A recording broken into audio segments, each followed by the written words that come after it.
conflit interhumain. Oui, mais est-ce qu'il faut y aller, il faut aller au dialogue sans cahier de charge? Non. Ceux qui proposent le dialogue jusque-là, je leur dis, je suis catholique convaincu et convaincant, mais pour une fois, je vais à l'encontre, aux antipodes de la démarche proposée par les évêques. Je leur dis, dialoguer, oui, mais est-ce que lorsqu'il y a péril en demeure, lorsqu'on viole, on pille, on violente à l'est de la République démocratique du Congo, les évêques ne se rendent-ils pas compte que l'ennemi risque de nous surprendre pendant que nous sommes en train de dialoguer? Dialoguer avec qui? C'est lui qui ne veut pas comprendre que le pays... Est-ce que dans l'étape, ça ne serait pas, on va dire, idoine, comme c'est le cas en ce moment, de parler avec le Rwanda directement, l'Ouganda directement, obtenir un cessez-le-feu? Oui. Mettre sur table qu'est-ce que vous voulez?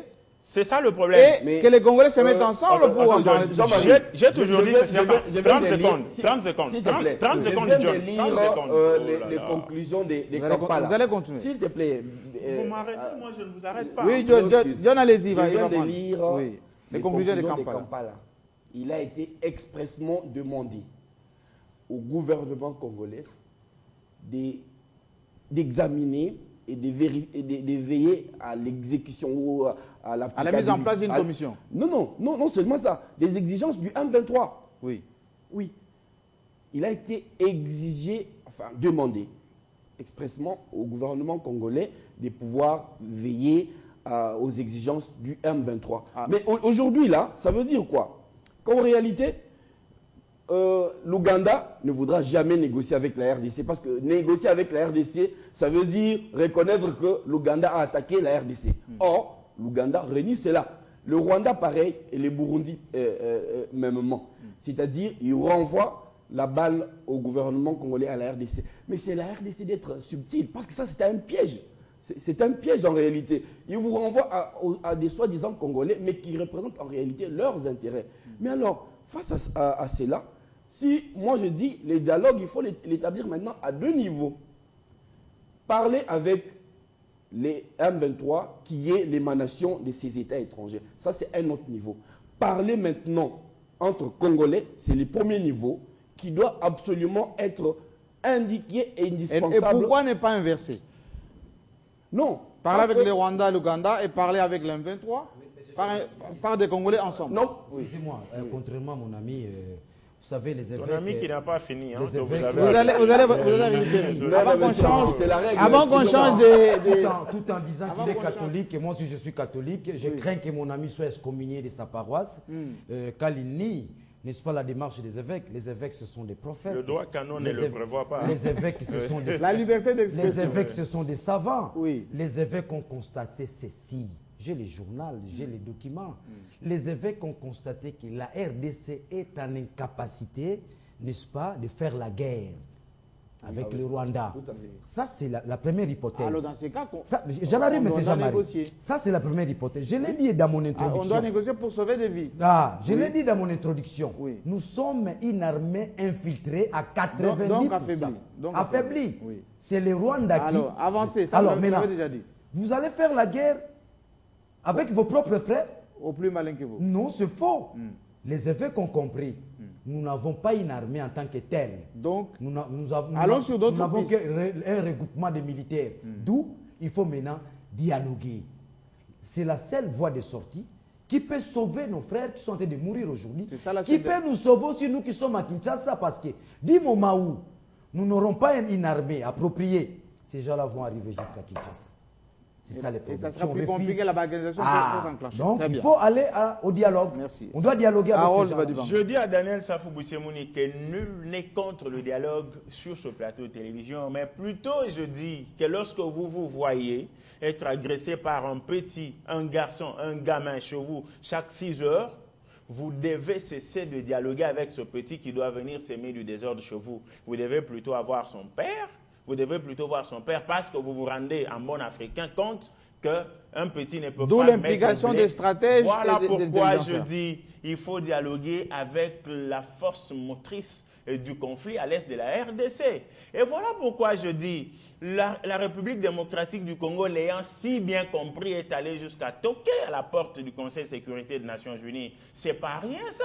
C'est dialoguer avec les États-Unis, la Grande-Bretagne et les États-Unis qui sont auteurs criminels et intelligents de ce qui se passe à la République. Mais justement, ça nous permet, merci beaucoup, ça nous permet d'échanger. Très rapidement. 30 secondes. Je dis tout simplement que le dialogue, personne ne s'y oppose. Mais lorsqu'il faut penser qu'il faut dialoguer ici avec ceux qui n'ont pas de Kalachnikov, je vous rassure que celui qui s'amène avec le Kalachnikov risque de nous surprendre. J'aurais voulu que ceux qui proposent le dialogue aient commencé par le fait que le Rwanda a fait un partenariat solide avec certaines armées. Voilà pourquoi nous sommes en difficulté. Pourquoi ne pas commencer par conseiller que la République démocratique du Congo signe aussi des alliances avec des armées fortes pour d'abord reconquérir les territoires aujourd'hui sous l'emprise du rebelle, de l'ennemi de la République qui viole, qui pille et qui tue, avant d'aborder les questions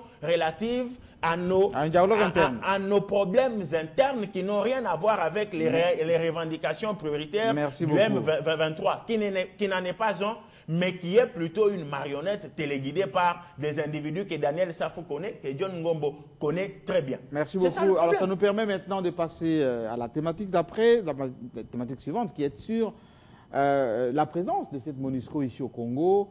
Ça va faire 10 ans maintenant, 10 ans passés d'ailleurs. Presque 1 milliard de dollars de frais, de frais de fonctionnement par an, 18 000 hommes, autant de machines, autant d'équipements à travers le pays, disséminés quasiment dans toutes les provinces. Mais au-delà de ça, rien ne change. Toutes les crises, lorsqu'elles arrivent, la MONUSCO ne fait rien. Même les petites, on va dire, guerres qu'il y a eu ici liées à Kinshasa, pendant les élections, la MONUSCO était incapable de s'interposer, de mettre fin à tout cela. À l'Est, c'est encore pire. À chaque attaque des rebelles, même une centaine, ils sont toujours en train de fuir ou de frayer les chemins. Et d'ailleurs, le porte-parole, ou là-dessous d'ailleurs, l'a dit, notre rôle au Congo, ce n'était pas de combattre à la place des Congolais, c'est d'être là pour soutenir l'armée nationale. Donc, ils sont là en observation. Que faire maintenant? Est-ce que la RDC peut s'en sortir sans la MONUSCO, comme ça a été en Angola par exemple, où Dos Santos avait demandé le départ des forces des Nations Unies? Merci beaucoup. Vous faites allusion à l'époque, à l'Angola, ça c'était des gens responsables et intelligents. Oui. Monsieur Jean-Marie, à cette réponse, j'aimerais ouvrir une petite parenthèse, juste pour nous interpeller tous ici.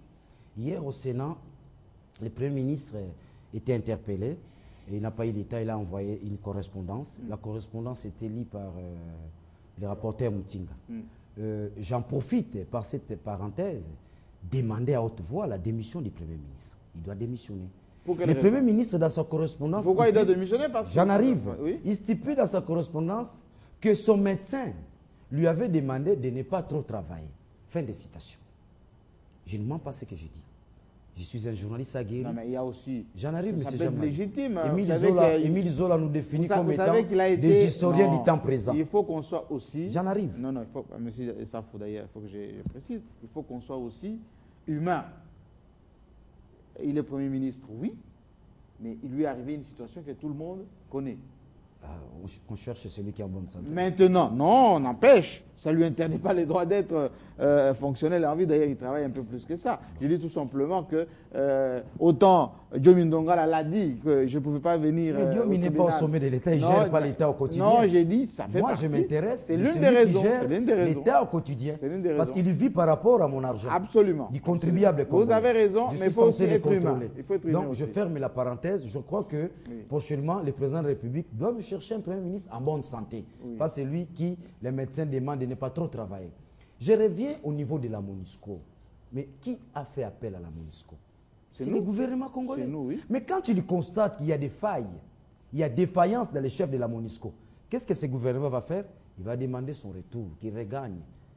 Je crois que c'est ça. Oui. Pour un gouvernement responsable, il a été responsable pour inviter la MONUSCO. Oui. Il doit aussi être responsable pour demander à ce que la MONUSCO quitte le pays après avoir relevé des failles dans les chefs de la MONUSCO. Mais regardez, la MONUSCO... Mais pourquoi à chaque fois quand le gouvernement congolais demande même la révisitation de la MONUSCO, il y a des Congolais même qui s'opposent à ça? Non, les Congolais s'opposent à ça par rapport à quoi?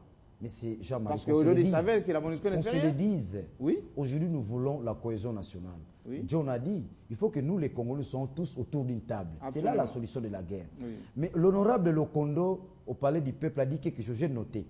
Il a cité le nom d'un auteur, je dois aller chercher qui me donne l'auteur, ainsi que les livres, je dois lire cet ouvrage en tant que journaliste. Il dit, un auteur a dit ceci, la guerre, c'est une bonne chose, mais il ne faut pas la laisser aux militaires seuls.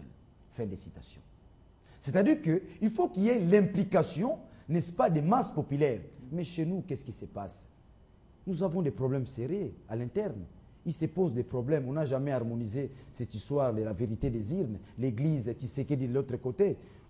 Kabila n'a jamais ne s'est jamais ouvert à l'opinion nationale. À plusieurs reprises, ouais. Le centre, comment dire, l'espace de concertation, le Premier ministre a fallu appeler tout le monde, le dialogue est toujours permanent. Les gens n'ont pas répondu à cela. Alors pourquoi ils ne sont pas venus? Les leaders pouvant résoudre les problèmes pour les monde, c'est Kabila lui-même, c'est pas Matata. Matata ne connaît pas les choses. Mais il a fait lui-même parce qu'il avait convoqué. Il doit en faire encore plus, c'est-à-dire que fédérer tout le monde. Il l'a fait au palais de la Nation, vous rappelez-vous? Où il y a eu des Christa Badibang, des faux opposants, où il y a eu des gens. C'était pas bien, c'était pas rationalisé. C'était pas rationnel. Il doit maintenant en faire de façon rationnelle. Il faut qu'il les renouvelle. Qu'il les renouvelle. Parce qu'il faut qu'il y ait une cohésion nationale. Même les tout petits messieurs, Kabila doit l'associer. Il doit fédérer tout le monde. Donc, fédérer tout le monde à l'appel à la mobilisation, pas de la manière dont on est en train de le dire. Quand on dit l'appel à la mobilisation, c'est à vase clos. Il faut quoi? Conférence nationale? Non, pas une conférence nationale. Ça se fait comment? Il faut une communication appropriée. Oui. Il faut une communication devant fédérer toutes les couches de la société. Une communication appropriée, je dis bien. En commençant par lui-même, le chef de... Il doit communiquer avec son peuple. Oui. Quel jour le président va communiquer avec son peuple? Il attend quoi? Donc, si je comprends bien, il y a une demande des contacts directs. L'opinion a besoin de lui. L'opinion veut communiquer directement avec lui. L'opinion en a marre avec Lambert Mende. L'opinion en a marre avec des Matata. L'opinion veut voir son chef de l'État au stade de Marty, parce que vous avez évoqué Mobutu, excusez-moi. Oui. Celui-là, je n'aime pas l'évoquer. C'est le mal du Congo, le mal d'Isaïe. Je ne l'ai pas. Mais celui-là, il communique avec son peuple. Oui. C'est là où c'est comme ça qu'il a fait. C'est comme ça qu'il a fait 32 ans au pouvoir. Il savait communiquer, il nous roublait. Oui. Mais Kabila ne veut pas nous roubler. Pourquoi? Qu'il vienne nous dire, qu'il vienne nous parler. On n'a pas besoin de Lambert Mende. Il nous a trop raconté des choses. Oui. On a besoin de lui-même, le chef de l'État. Il organise un grand meeting. Maintenant, j'en arrive pour la MONUSCO. J'en arrive pour la MONUSCO sans que tout part de la responsabilité.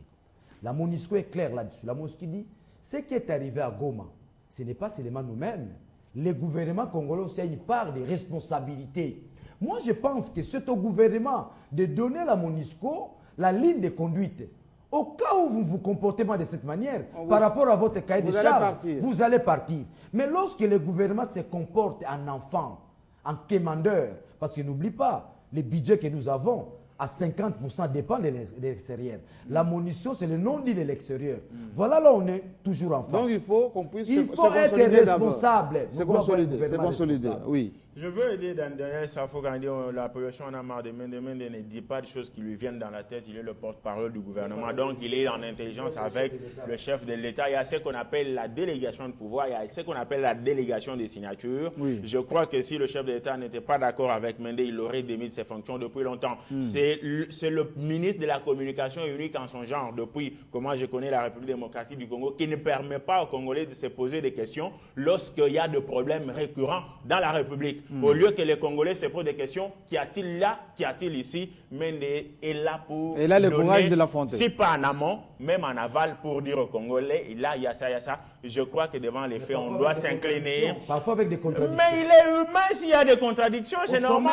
Je dis tout simplement que c'est la précision. Il est ministre de la communication. Au sommet de l'État. Tout Congolais épris de bon sens doit constater qu'il fait bien son rôle de ministre de la communication. Cela étant dit, je ne veux pas me perdre. Je parle de la MONUSCO. Nous avons demandé à l'ONU de nous envoyer sa force ici. Et lorsque le gouvernement de la République s'est rendu compte que cette force devient moins efficace, le gouvernement de la République a demandé à l'ONU de partir. C'est un secret de polichinelle. Mais nous savons qu'est-ce qu'il y a eu comme bras de fer dans ce pays lorsqu'il s'est agi du départ de la MONUC ou de la MONUSCO, je ne sais pas si c'était à quelle époque. De là le questionnement. Qu'est-ce que la MONUC ou la MONUSCO avait voulu? Quelqu'un qui vous demande de lui prêter secours dans sa maison lorsqu'il s'est agressé, il se rend compte qu'il n'a plus besoin de ton secours, il te demande de partir, tu t'imposes. L'impérialisme dont j'ai toujours parlé dans cette émission, c'est matérialisé. Et à un moment donné, il faisait du social, il commençait à faire du social. Est-ce que le Congolais a besoin que le social lui soit administré par la MONUSCO?